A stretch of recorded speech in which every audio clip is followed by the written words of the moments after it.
আসসালামু আলাইকুম সবাই, আশা করি সবাই খুব ভালো আছেন এবং সুস্থ আছেন। আমাদের আজকে যে লেসনটা সেটা হচ্ছে 2.3 ডিফারেন্ট কাইন্ড অফ শেপস। তার মানে হচ্ছে শেপের যে বিভিন্ন ধরনের ধরন আছে বা ডিফারেন্ট কাইন্ডস আছে, তো অনেক ধরনের শেপস আছে, সেগুলো নিয়ে আমরা আজকে একটু চেক করব। আমরা প্রথম লেসনে দেখেছিলাম শেপের ইন্ট্রোডাকশন, তারপরের লেসনে দেখেছিলাম যে কাস্টমাইজেশন, এখন আমরা দেখছি ডিফারেন্ট কাইন্ডস অফ শেপস। আমরা হচ্ছে খুব ভালো করেই শিখে ফেলেছি যে কিভাবে শেপগুলো আনতে হয়।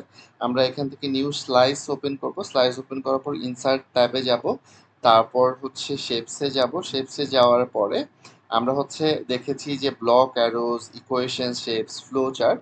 আমরা যে কোনো একটা শেপস নিয়ে আসি, শেপস নিয়ে একটু এটার ধরনটা দেখি, এটা নিয়ে কাজ করি। যেমন হচ্ছে আমরা কিন্তু এখানে ক্লিক করার পরে আমরা শেপ ফরম্যাটে যাব, শেপ ফরম্যাটে যাওয়ার পরে এই যে এখানে আমরা কিছু অপশন দেখব, আমরা কিছু অপশন দেখতে পাচ্ছি। শেপ ফিল, শেপ ফিলে যদি ক্লিক করি এখানে অনেক ধরনের ফিলের অপশন আমরা পাবো। তারপর হচ্ছে শেপ আউটলাইন, শেপ আউটলাইনটায় অনেক ধরনের অপশন পাবো। এই শেপ আউটলাইনের ব্যাপারটা হচ্ছে কি, শেপ আউটলাইনের ব্যাপার এই যে দেখেন, এটার আউটলাইনের বাইরে আমরা ওইভাবে খালি চোখে দেখতে পাচ্ছি না অতটা ক্লিয়ারলি, কিন্তু এই বাইরে একটা স্মল ছোট সূক্ষ্ম ব্ল্যাক কালারের একটা আউটলাইন দেওয়া আছে।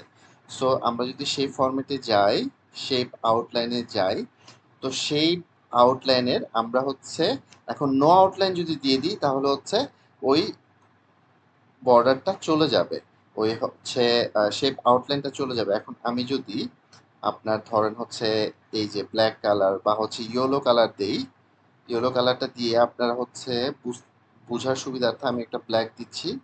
ব্ল্যাক দেওয়ার পরে আমরা এটা নিয়ে ডিটেইল আরো এডিট সেকশনে কথা বলবো, তারপরে আমরা একটু দেখে নিচ্ছি। এই যে দেখেন আমরা বর্ডারের ওয়েটটা বাড়িয়ে দিচ্ছি, বর্ডার ওয়েটটা বাড়ানোর পরে এই যে দেখেন শেপের বাইরে আপনারা এই আউটলাইনটা দেখতে পাচ্ছেন। সো এইরকম বিভিন্ন শেপ নিয়ে আমরা হচ্ছে কাজ করব, ডিফারেন্ট কাইন্ডস অফ শেপস। এখানে হচ্ছে দেখি আরেকটা শেপ যদি নিয়ে আসি, শেপ নিয়ে আসার পরে এই যে এই শেপটা নিয়ে আসলাম, এই শেপটার পরে প্রত্যেকটা শেপ যখন আমরা কাজ করব তখন ওগুলোর নামগুলো একটু চেক করব, তাহলে আমাদের জন্য পরবর্তীতে কাজ করতে ইজি হয়ে যাবে। এখন হচ্ছে আমি শেপের ফরম্যাটে ক্লিক করব, শেপ আউটলাইনে যাব, শেপ আউটলাইনের নিচে, শেপ আউটলাইনটা তো আমরা দেখলাম, শেপ আউটলাইনের নিচে আরেকটা জিনিস আছে, হ্যাঁ, শেপ ইফেক্টস। তো হচ্ছে শেপ ইফেক্টসে আমরা যদি হচ্ছে এই যে দেখেন অনেকগুলো এফেক্টস আছে, আমরা এটা হালকা একটু হচ্ছে চেক করে দেখি, আমরা পরবর্তীতে ডিটেইলি দেখবো, যেমন ইনার ইফেক্টস, আউটার, পার্সপেক্টিভ। ঠিক আছে, প্রত্যেকটা জিনিস আমি খুব সুন্দর করে কিন্তু আমি হচ্ছে দেখতে পাচ্ছি। এখানে যদি ইয়ে করি, এটা ইনার, ইনার মানে হচ্ছে ভেতরে একটা ইফেক্ট ক্রিয়েট হয়েছে।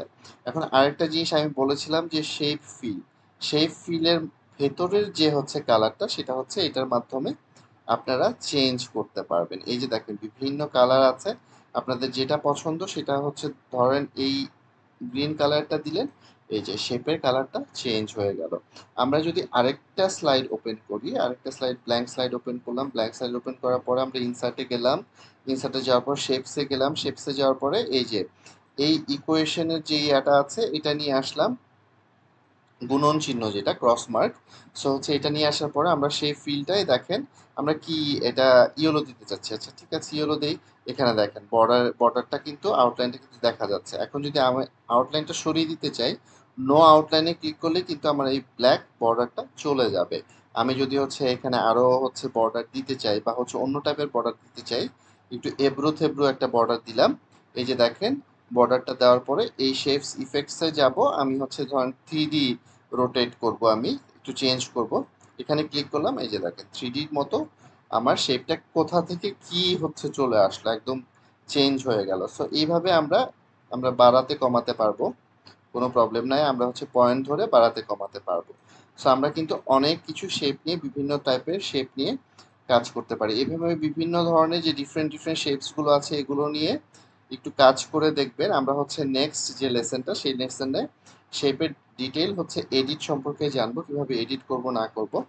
সো এখন আমি হচ্ছে এই যে দেখেন খুব সুন্দর করে শেপটা, এটা শেপ ফিলে যে যদি এটা কালারটা চেঞ্জ করে দিই, এই যে হচ্ছে এই কালারটা দিই, সো কালারটা চেঞ্জ হয়ে গেল। বিভিন্ন টাইপের শেপ নিয়ে কিন্তু আপনারা কাজ করতে পারবেন, বড় ছোট, তারপর হচ্ছে রোটেট করতে পারবেন, এভাবে এভাবে রোটেট করে রেখে দিতে পারবেন। সো বিভিন্ন টাইপের শেপ নিয়ে আমরা দেখলাম ডিফারেন্ট কাইন্ডস অফ শেপস। আপনারা যেটা করবেন, ইনসার্টে গিয়ে প্রত্যেকটা শেপ নিয়ে ট্রাই করে কালার টালার চেঞ্জ করে সবকিছু চেঞ্জ করে দেখবেন, তাহলে শেপ নিয়ে পরবর্তীতে আপনারা যখন কাজ করবেন তখন আপনাদের আইডিয়া অনেক সুন্দরভাবে ক্লিয়ার হয়ে যাবে।